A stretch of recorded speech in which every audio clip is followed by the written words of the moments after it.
നമുക്കൊരിക്കലും നമ്മുടെ വിധിയെ നേരിട്ട് മാറ്റാൻ സാധിക്കില്ലായിരിക്കും. പക്ഷേ അതിന് ഹെൽപ്പ് ചെയ്യുന്ന ഒരു സംഭവമാണ്. എന്താണെന്നറിയോ?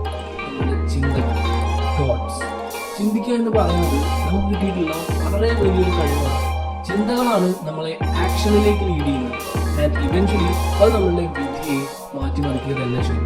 ഒരു വിത്തിൽ നിന്ന് ചെടി ഉണ്ടാകുന്നത് പോലെയാണ് നമ്മളുടെ ചിന്തകളിൽ നിന്നാണ് ആക്ഷൻസ് ഉണ്ടാകുന്നത്. ആൻഡ് ഈ സെയിം ചിന്തകളൊക്കെ കൊണ്ടാണ് നമ്മളുടെ ക്യാരക്ടർ ബിൽഡ് ആവുന്നത്. നമുക്ക് ലൈഫിൽ നല്ല സിറ്റുവേഷൻസും ഉണ്ടാകാം, മോശം സിറ്റുവേഷൻസും ഉണ്ടാകാം. ബട്ട് നമ്മൾ അതിനെയൊക്കെ ഫേസ് ചെയ്യുന്നത് ഈ ചിന്തകളൊക്കെ വെച്ചിട്ട് തന്നെയല്ല. അതായത് നമ്മുടെ ലൈഫിലെ എല്ലാ സിറ്റുവേഷൻസിന്റെയും എല്ലാ ബുദ്ധിമുട്ടുകളുടെയും ഒക്കെ ഉത്തരവാദിത്തം, റെസ്പോൺസിബിലിറ്റി നമ്മളുടേത് തന്നെയാണ്. എപ്പോഴാണോ നമ്മൾ നമ്മുടെ സിറ്റുവേഷൻസിന്റെ ഉത്തരവാദിത്തം സ്വയം ഏറ്റെടുക്കുന്നത്, മറ്റുള്ളവരുടെ പേരിലേക്ക് കൊടുക്കുന്ന കാര്യമല്ല പറഞ്ഞത്, ഫുൾ റെസ്പോൺസിബിലിറ്റി നമ്മൾ തന്നെ ഏറ്റെടുക്കുന്നത്, അപ്പോൾ ആ സിറ്റുവേഷന്റെ മുഴുവൻ കൺട്രോളും നമ്മളുടെ കയ്യിൽ തന്നെ വരും. അതേപോലെ ജീവിതത്തിൽ നമുക്ക് വേണ്ട വളരെ പ്രധാനപ്പെട്ട ഒരു കാര്യമാണ് ക്ഷമ, പേഷ്യൻസ്. 1 മുതൽ 999 വരെയുള്ള സംഖ്യകൾ ഇംഗ്ലീഷ് ആൽഫബറ്റിൽ എഴുതുകയാണെങ്കിൽ അതിനൊന്നും എ എന്ന ലെറ്റർ ഉണ്ടാവില്ല. ആദ്യമായിട്ട് എ വരുന്നത് 1000 എന്ന വേർഡിലാണ്. ഇംഗ്ലീഷ് ആൽഫബറ്റിലെ ആദ്യത്തെ ലെറ്ററാണ് എ. ബട്ട് 1000 എന്ന വേർഡിലാണ്, 1000 എന്ന വേർഡിലാണ് ആദ്യമായിട്ട് എ ഉപയോഗിക്കുന്നത്. ഇത് ജസ്റ്റ് ഒരു സിമ്പിൾ ആയിട്ട് എക്സാമ്പിൾ മാത്രമാണ്. ലൈഫിൽ നമുക്ക് ക്ഷമ ഉണ്ടാവണം എന്ന് പറയുന്നത് വളരെ ഇമ്പോർട്ടൻ്റ് ആയിട്ടുള്ള ഒരു കാര്യമാണ്. നിങ്ങളിപ്പോൾ നിങ്ങളുടെ കറന്റ് സിറ്റുവേഷൻ, ഇപ്പോഴത്തെ സിറ്റുവേഷനിൽ ഒട്ടും സാറ്റിസ്ഫൈഡ് അല്ലെങ്കിൽ change your thoughts. Muneeba masala പറഞ്ഞ പോലെ നിങ്ങളുടെ ചിന്തകളെ മാറ്റി നോക്കുക.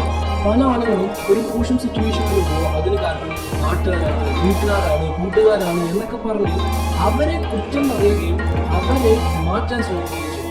പക്ഷേ അതുകൊണ്ട് കാര്യം അങ്ങനെ ചെയ്യുകയാണെങ്കിൽ നിങ്ങളുടെ ലൈഫ് കൂടുതൽ മോശം ആവുന്നത് മാത്രമേ ചെയ്യുള്ളൂ. അതേപോലെ എപ്പോഴും നിങ്ങൾ വിധിയെ പഠിച്ചുകൊണ്ടിരിക്കരുത്. നിങ്ങൾക്ക് നിങ്ങളുടെ മുകളിൽ ഒരു പ്രതീക്ഷ ഉണ്ടായിരിക്കണം. നിങ്ങളുടെ മനസ്സിൽ മൈൻഡ് എന്ന് പറയുന്നത് ഒരു പൂന്തോട്ടം പോലെയാണ്. നിങ്ങൾ അതിൽ നല്ല പൂക്കൾ ഉണ്ടാവുന്ന ചെടികൾ നട്ട് വളർത്തുകയാണെങ്കിൽ അതെപ്പോഴും കാണാൻ ഭയങ്കര ഭംഗിയായിരിക്കും, നല്ല സുഗന്ധം നൽകും. അതേപോലെ തന്നെ നമുക്കുള്ളത് നല്ല ചിന്തകളാണെങ്കിൽ, പോസിറ്റീവ് തോട്ട്സ് ആണെങ്കിൽ അത് നല്ല സിറ്റുവേഷൻസിനെ ക്രിയേറ്റ് ചെയ്യും.